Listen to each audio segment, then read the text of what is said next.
24 hours later. I was here yesterday at about the same time. A lot more rain overnight and through the morning, and water levels are significantly higher and the flow is a lot stronger.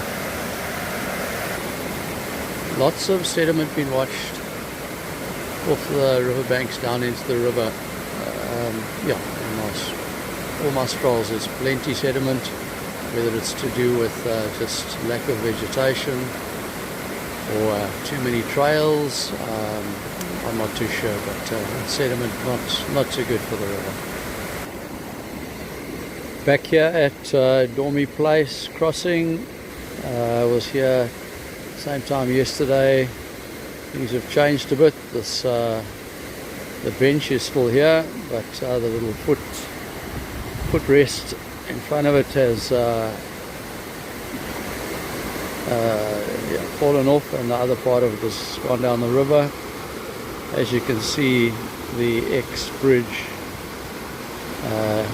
is where it is, and the water is flowing pretty strong. You can see the water coming down on the other side. All the walking and hiking trails and mountain biking trails, that come that don't follow the contours and come straight down into the river, certainly don't help in keeping the soil where it should be, covered in vegetation. But ending up in silting up the river. Some footage of the same places I was at yesterday. This is about 24 hours later. Quite a bit more rain overnight and through the course of the morning, and the level of the water is significantly higher and flowing a lot faster.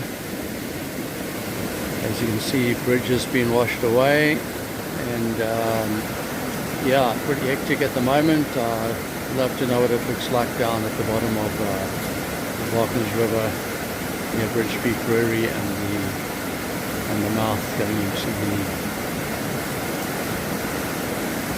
into the sea.